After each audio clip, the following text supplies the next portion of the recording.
Hey guys, welcome back to more Entitled Karen Reddit stories. In this Ripe Stories video, for 4 years I thought my farm was sitting empty while I was deployed. It turns out it wasn't. A woman had moved in, told the whole town it was hers, and when I showed up she tried to have me arrested from my own property. Let's dive right into the video. And the first one is titled, Karen called 911 as I returned early to my farm. She has been living there for 4 years. So I grew up on my family's farm.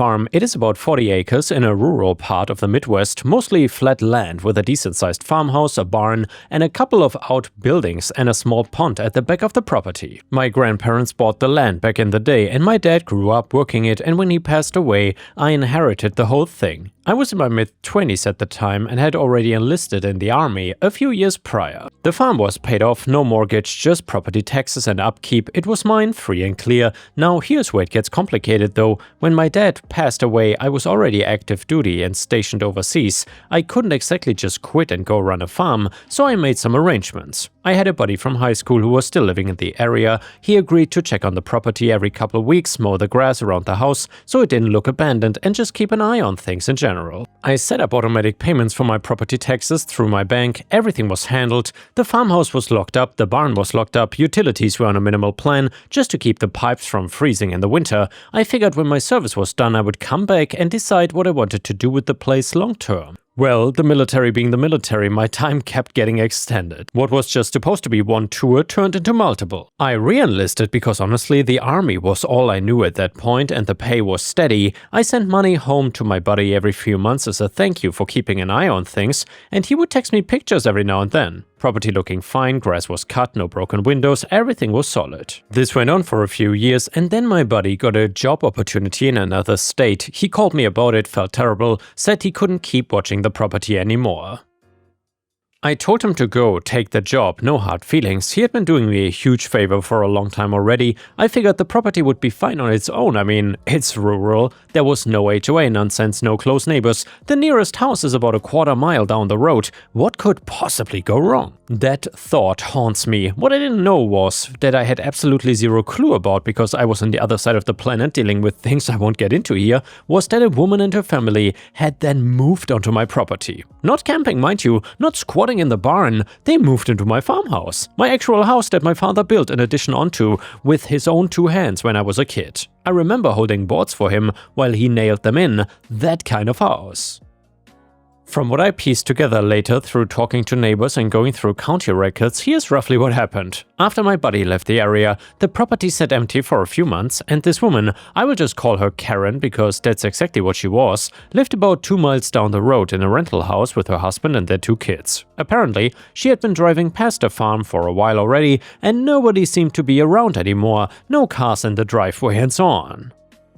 Grass starting to get a little long, barn doors always closed, no lights on at night. She started telling people in town that she heard the property was abandoned, that the owner died overseas and nobody claimed it. She literally made that up out of nothing, by the way, just decided it was true because it was convenient for her. She also told the lady at the post office, she told people at the grocery store, and she told her landlord that she was buying a farm and gave notice on her rental, and then she broke in.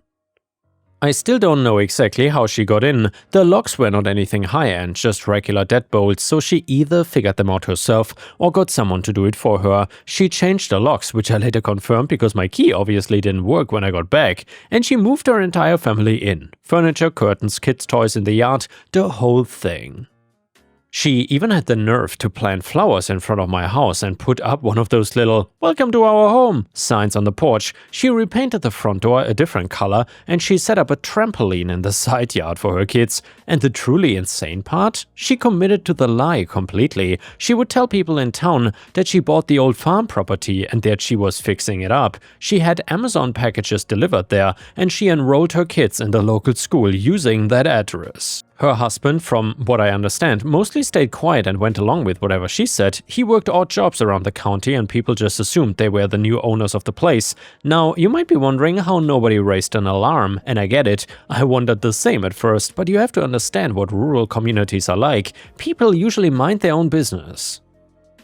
If some woman says that she bought the farm down the road, the response from most folks is like, "Oh good, nice to see someone taking care of it." And then they go back to their own lives. Nobody is going down to the courthouse to pull property records. The mail carrier for the route changed during that time, the county sheriff's office had some staff turnover, and I was not exactly posting updates on social media about my property from overseas.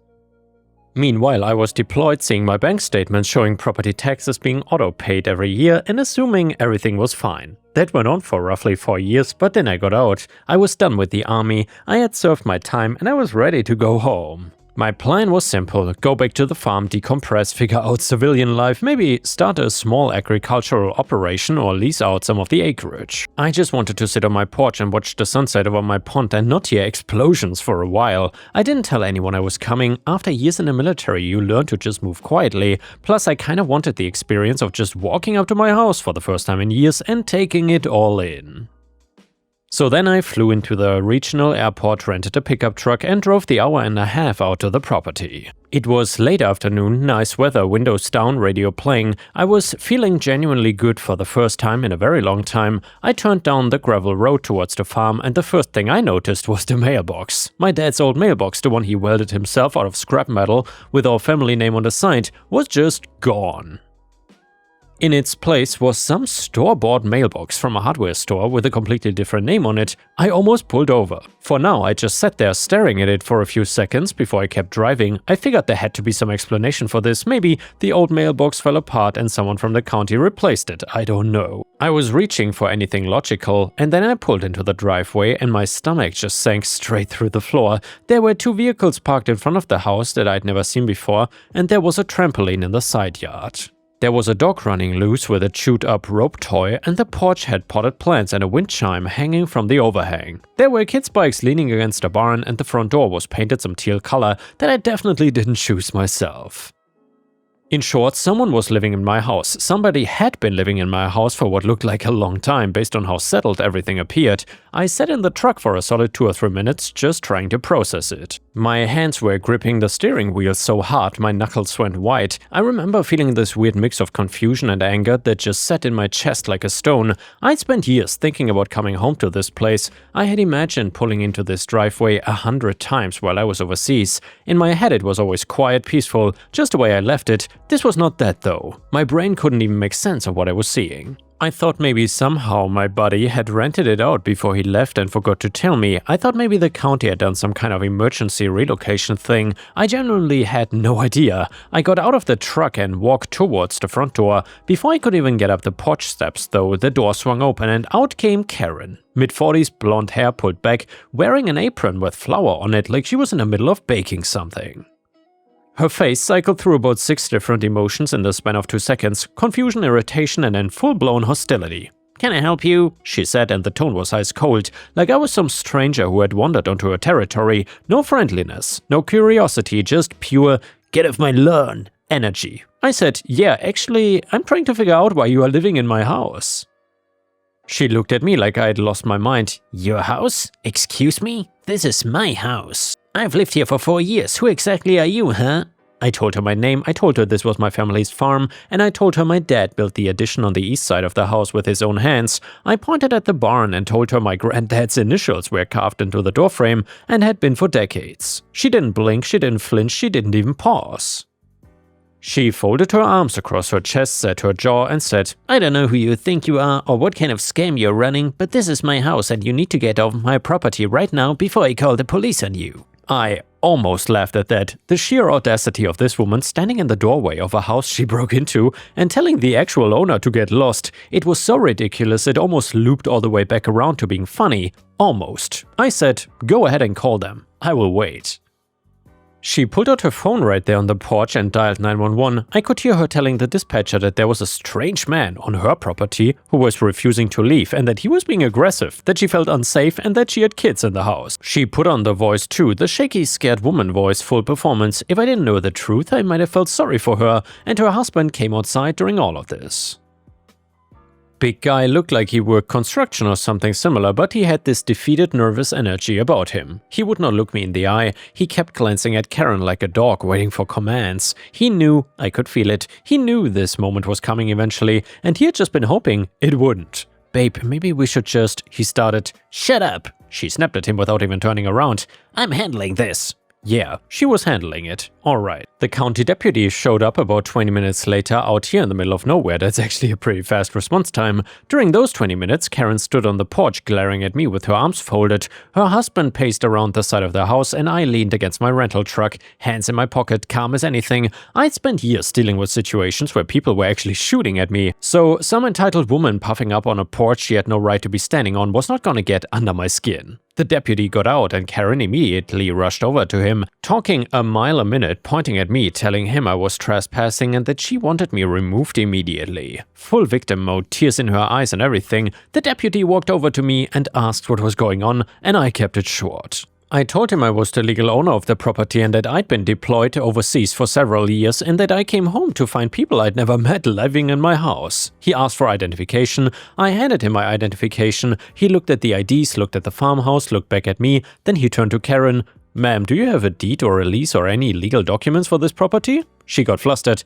"We've been living here for 4 years. We've taken care of this property. We paid the electrical bill. This is our home." He asked again, slower this time. "Ma'am, do you have a deed, a bill of sale, a rental agreement, anything with your name on it that shows ownership or a legal right to be here?" She didn't, because she couldn't, because no such document existed anywhere on Earth. She had never owned this farm, she had never rented it, she had never even been given permission by anyone to set foot inside that house. She had just moved in one day and decided it was hers. The deputy was calm and professional about it. He told her that based on the documentation I'd provided, I appeared to be the legal property owner and I had every legal right to be on my own land. He said the specifics would need to be worked out through proper channels, but that he couldn't and wouldn't remove me from my own property. Karen erupted, and I mean a full-scale meltdown. She started screaming about how she had invested money into the house, how she had fixed the porch boards and repainted the rooms and kept up the yard for years. She was crying about her kids and their school and how I couldn't just throw her family into the street. She pointed at me and called me a liar and a fraud and worse things I don't repeat here. I just stood there, arms at my sides, didn't raise my voice, didn't argue, just let her scream herself out.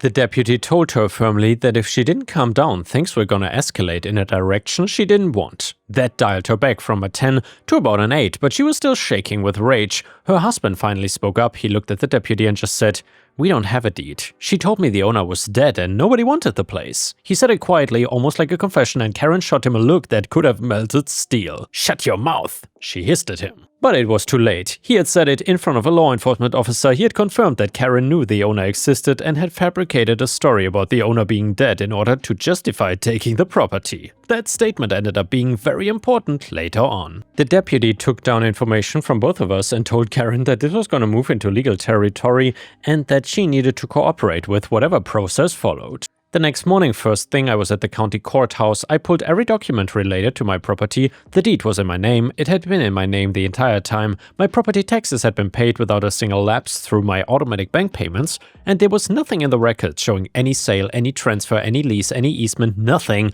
The property was mine in every possible legal sense. I went straight from the courthouse to a local attorney who handled property law. He looked at the paperwork, listened to the situation, and within about 5 minutes told me that this was one of the most straightforward squatting cases he had ever come across. He said in our state, adverse possession requires a bunch of specific things, and Karen had met none of them. She didn't pay property taxes on the land, she didn't even file any kind of legal claim, she didn't have a good faith belief that the property was legally hers because she had actively lied about the owner being dead. And the time period she was there was not even enough under our state's statute anyway. My attorney filed for a formal eviction the same day. He also filed a criminal complaint with the sheriff's office for trespassing and unlawful entry, and she called the sheriff's office multiple times demanding they arrest me. She called the courthouse and screamed at whoever picked up the phone. She tried to hire her own attorney, but from what I was told, at least 2 lawyers in the area turned her down after looking at the facts. There was simply nothing to work with. She had absolutely no case. She was an illegal occupant living in someone else's house, and the evidence was overwhelming. She did try one last gambit though, and this is the part that really got under my skin. She tried to argue that because she had made improvements to the property, she was owed compensation. She said she had repainted rooms, fixed the porch, replaced some plumbing fixtures, planted a garden, and maintained the yard. She actually tried to get money out of me for renovating a house she had broken into and was illegally occupying. The entitlement was just staggering. My attorney handled that in about 30 seconds.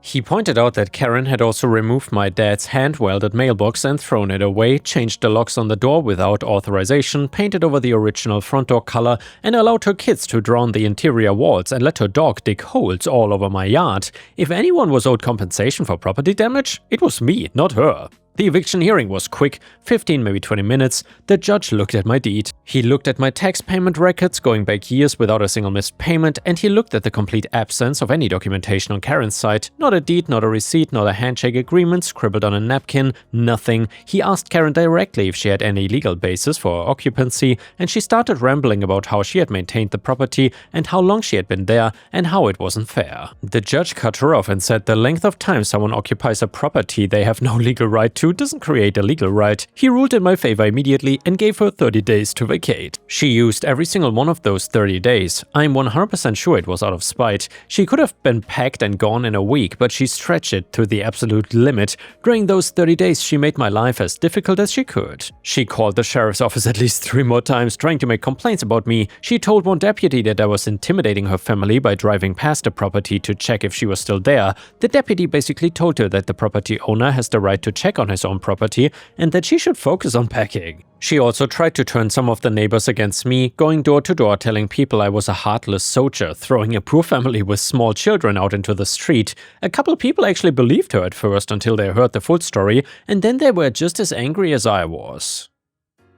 The day she finally moved out, I drove over to make sure she was actually leaving. She had a rental moving truck in the driveway and her husband was loading boxes while she stood in the yard with her arms crossed watching me like I'd personally ruined her life, which, I guess in her mind, I had. Never mind that she ruined her own life by committing a crime and getting caught. She couldn't resist one more shot. As she was getting into the truck, she looked at me and said, "You will regret this. You have no idea what you've done to my family." I looked at her and said, "You were living in my dead father's house. You threw away his mailbox and you told everyone he was dead to cover for it. I think we both know who did that to who." She didn't have a response for that. She got in the truck and drove away. The criminal charges went through. Karen pleaded guilty to criminal trespass to avoid a trial. She got probation, community service hours, and was ordered to pay restitution for the lock changes, the discarded mailbox, and the property damage. It was not a massive amount, but it made it official. She now had a criminal record, but the real punishment was the community. In a small town, everybody knows everything and they never forget. Once the full story got around, and it got around fast,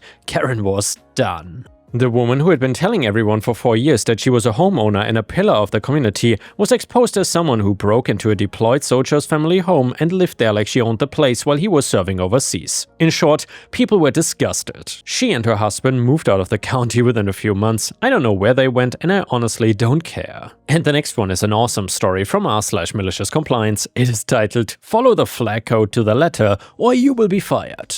So this happened about 10 years ago. I was struggling to figure out where my life was headed at the time and what I wanted to do for a career. Typical existential crisis stuff, you could say. So I quit my job in the auto industry to feel out a few other career paths. I landed on security guard for an industrial complex in Middle Georgia. Big company in a small town. Pay was great. It was night shift, so it worked well with my non-existent sleep schedule. And it was an interesting change from what I've done most of my life. I loved it at first until my boss changed his shift to overlap with mine in the morning. The dude was just nuts. He had delusions of grandeur and he was a pathological liar, frequently made up stories about being in the Navy SEALs with Steven Seagal. He was a quartermaster in the Navy for 4 years before he filed a disability claim after he knocked over a storage rack and it fell on him. One of his biggest pet peeves was the massive flag the company had.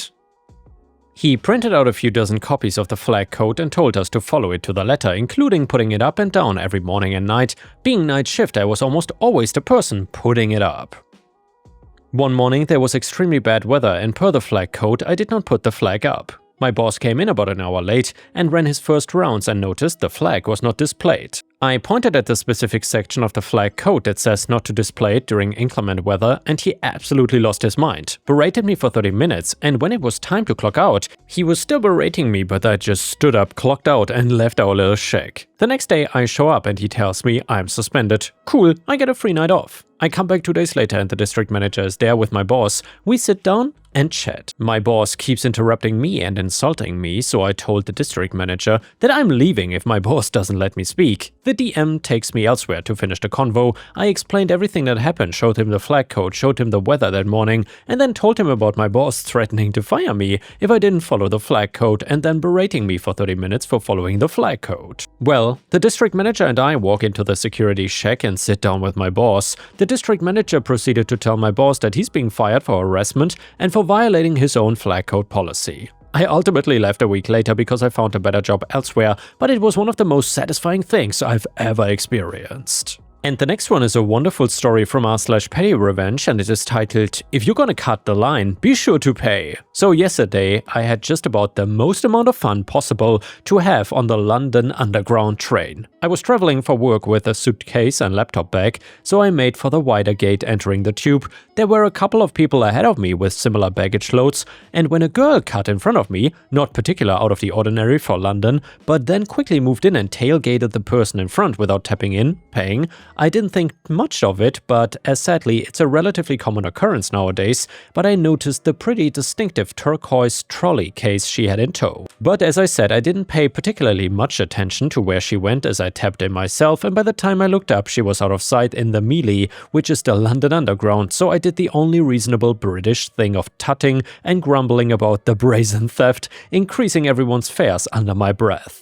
A few stops later, as I got to my destination, I approached a similar white barrier to tap out, and I noticed the same girl and her turquoise suitcase matching her pace to mine slightly behind me. Knowing what had happened on entry, I knew it was my time to shine. I approached the wider exit gate again, tapping in with a plump as she closed the gap to mere millimeters behind me. It was only right for me to stop dead on exiting the gate, to pat down my pockets and make sure I had the wallet, passport and ticket for my onward trip, and the gate slammed shut on her. Unable to shove past me and my baggage in time, she was left half in, half out of the gate, quite obviously having not paid her way, with a tube worker heading her way to help untangle her. Having confirmed the contents of my pockets and not wanting to be late for my Eurostar connection, I moved away without seeing if the young lady got her just desserts, but I did learn a few more words as I moved out of earshot. Stupidly petty, yes. Would I do it again? Absolutely. And yeah guys, thanks for watching. I will see you again tomorrow.